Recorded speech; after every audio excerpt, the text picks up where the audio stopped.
Jemaat dan sahabat yang dikasihi Tuhan Yesus Kristus, salam jumpa di hari yang penuh berkat yang Tuhan anugerahkan kepada kita. Harapan saya kita semua dalam keadaan baik dan sehat. Sebelum kita mendengarkan firman Tuhan, marilah kita berdoa. Damai sejahtera Allah yang melampaui segala akal, itulah yang memelihara hati dan pikiranmu di dalam Kristus Yesus Tuhan kita. Amin. Firman Tuhan bagi kita pada hari ini tertulis dari Injil menurut Matius pasal 25 ayat 31. Apabila Anak Manusia datang dalam kemuliaannya dan semua malaikat bersama-sama dengan Dia, maka Ia akan bersemayam di atas tahta kemuliaannya. Demikian firman Tuhan.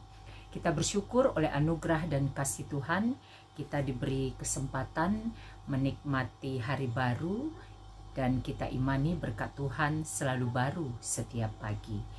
Di minggu-minggu Advent ini banyak hal yang menjadi perenungan kita, khususnya ketika kita mempersiapkan diri kita menanti Yesus datang kali kedua untuk menghakimi orang yang hidup dan yang mati. Karena itu, berkaitan dengan Minggu Advent, maka tema renungan kita pada hari ini adalah Yesus datang untuk menghakimi. Yesus datang untuk menghakimi. Perikop ini dari pasal 25 ada beberapa bagian perikop-perikop yang berbicara tentang akhir zaman. Di ayat 1 sampai 13 itu tentang gadis-gadis yang bijaksana dan gadis-gadis yang bodoh. Lalu di ayat 14 sampai ayat 30 berbicara tentang perumpamaan tentang talenta. Dan ayat yang kita baca tadi 31 sampai 46 berbicara tentang penghakiman terakhir. Apa yang mau kita renungkan dan hidupi dari tema pada hari ini? Yang pertama, kehidupan di dunia pasti berakhir. Kehidupan di dunia pasti berakhir. Dengan pemahaman dan kesadaran bahwa kehidupan di dunia pasti berakhir, kita diajak untuk mempersiapkan diri, mengisi waktu-waktu yang Tuhan anugerahkan, mengisi anugerah kehidupan, mengisi bagaimana kita memaknai angka-angka yang Tuhan berikan bagi kita, mengisi kehidupan ini dengan hal-hal yang berkenan bagi Tuhan dan menjadi berkat bagi sesama, karena kita menyadari dan memahami bahwa kehidupan di dunia ini pasti berakhir. Ini dengan jelas kalau kita baca ayat ini selanjutnya ke bawah, ayat 32, lalu semua bangsa akan dikumpulkan di hadapannya dan Dia akan memisahkan mereka seorang daripada seorang, sama seperti gembala memisahkan domba dari kambing, dan Dia akan menempatkan domba-domba di sebelah kanannya dan kambing-kambing di sebelah kirinya, dan seterusnya. Artinya jelas bahwa ketika kita memahami kehidupan di dunia ini pasti berakhir, maka kita harus berhati-hati, menikmati, memaknai kehidupan yang Tuhan berikan. Jangan sampai kehidupan, anugerah kehidupan, kesempatan, angka-angka dalam usia yang diberikan Tuhan kepada kita itu menjadi sesuatu yang sia-sia. Karena kita tidak memaknainya dengan hidup takut akan Tuhan, tidak hidup dalam kerendahan hati, tidak hidup dalam hati yang melayani, tidak hidup dalam kesetiaan, tidak hidup menjadi berkat bagi sesama dan kemuliaan bagi Tuhan. Karena itu ingatlah, kehidupan di dunia ini pasti berakhir. Maka berhati-hatilah.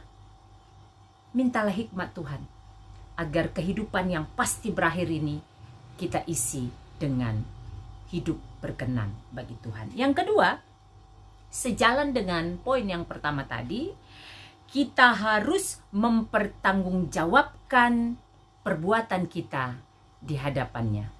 Kita harus mempertanggungjawabkan perbuatan kita di hadapan Tuhan.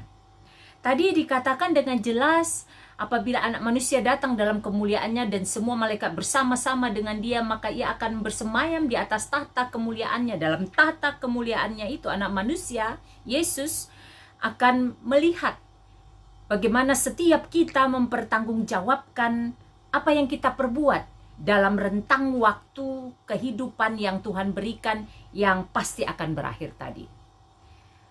Karena kita diingatkan bahwa kehidupan itu harus dipertanggungjawabkan, bahwa kesempatan anugerah itu harus dipertanggungjawabkan, maka isilah dengan bijaksana. Maka pakailah itu untuk kemuliaan Tuhan. Maka jangan main-main.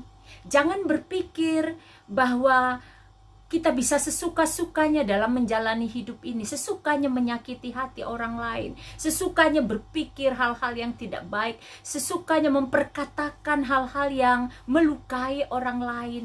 Karena kita berpikir kemudian ya sudahlah itu akan berlalu begitu saja. Ingat, setiap apa yang engkau pikirkan, apa yang engkau katakan, apa yang engkau perbuat, seluruh totalitas kehidupan kita harus kita bertanggungjawabkan di hadapan Tuhan yang melihat secara terbuka.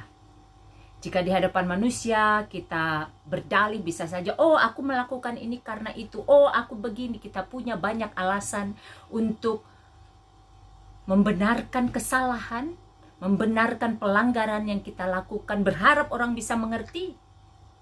Tapi di hadapan Allah, motivasi kita jelas, hati kita terbuka, tidak ada lagi yang tertutupi. Semuanya jelas terbuka dengan selebar-lebarnya. Tidak ada dusta di sana. Maka sebelum waktu itu tiba, sebelum kehidupan kita berakhir, sebelum kita diminta mempertanggungjawabkan semuanya itu di hadapan Tuhan, selagi masih ada waktu, bertobatlah. Jika kita menyadari, dan seharusnya kita memang menyadari, kita perlu untuk memperbarui diri, mengakui segala dosa, pelanggaran, kesalahan kita di hadapan Tuhan, di hadapan sesama, untuk kemudian kita berjanji, bertekad, memohon pengampunan Tuhan, belas kasih Tuhan, untuk menjadi pribadi yang lebih baik lagi, lebih berkenan, sehingga hidup kita memuliakan Tuhan dan menjadi berkat bagi sesama. Maknailah masa-masa Advent ini, bukan sekedar menghias rumah kita dengan dekorasi-dekorasi indah, menghias gereja kita dengan pernak-pernik yang terang benderang, yang wah, tapi terlebih-lebih bersihkan sudut-sudut hati kita, koreksi kehidupan kita di hadapan Tuhan, agar selama rentang waktu itu masih diberikan, kehidupan kita adalah kehidupan yang berkenan bagi Tuhan. Dan ketika Dia datang bersemayam di atas tahtanya untuk menghakimi kita, kita didapati sebagai hamba yang setia. Sehingga masa-masa Advent ini menjadi masa-masa yang penuh dengan sukacita, karena kita mempersiapkan diri untuk berjumpa dengan Dia yang datang, membawa kita ke dalam kehidupan yang kekal, ke sorga kekekalan itu. Kiranya firman Tuhan hari ini menyemangati kita menjalani hari-hari kehidupan kita. Tebarkan kasih, tebarkan kebajikan, hidup dalam kebenaran. Nyatakan bahwa kita adalah pengikut Kristus melalui pikiran, perkataan, dan perbuatan kita. Saya akan mempersembahkan sebuah lagu, kiranya lagu ini menjadi berkat bagi kita.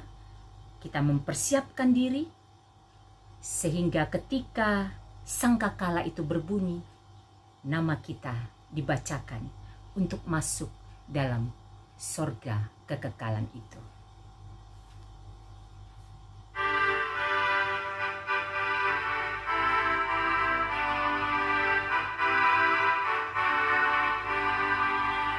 Dari pagi hingga malam mari kita bekerja, mewartakan kasih Tuhan yang mesra. Bila dunia berakhir dan tugasku selesai. Nun di rumah Tuhan aku pun serta. Bila nama dibacakan, bila nama dibacakan, bila nama dibacakan, pada saat itu aku pun serta. Marilah kita berdoa. Bapa di sorga, kami bersyukur untuk firman pada hari ini yang mengingatkan kami bahwa kehidupan ini pasti berakhir, dan mengingatkan kami bahwa kehidupan ini, apa yang kami hidupi melalui pikiran, perkataan, dan perbuatan kami, selama anugerah itu masih Engkau berikan, harus kami pertanggungjawabkan di hadapan-Mu. Karena itu Tuhan, mampukan kami untuk hidup senantiasa takut akan Engkau, rendah hati dan setia dalam iman, agar hidup kami menjadi hidup yang berkenan bagi Tuhan, memuliakan Tuhan, dan menjadi berkat bagi sesama. Berkati seluruh jemaat Tuhan, berkati seluruh hamba Tuhan, berkati seluruh keluarga kami, bangsa dan negara kami, pemerintah kami. Bagi setiap yang bergumul, kami terus berdoa Tuhan menolong, menopang mereka, agar mereka dikuatkan dan mendapatkan jalan keluar terbaik atas pergumulan hidup mereka. Apapun yang kami lakukan sepanjang hari ini, berkati Bapa, agar menjadi puji, hormat, kemuliaan bagi nama-Mu, dan menjadi sukacita berkat bagi kami dan sesama. Di dalam nama Yesus kami bersyukur dan berdoa. Amin.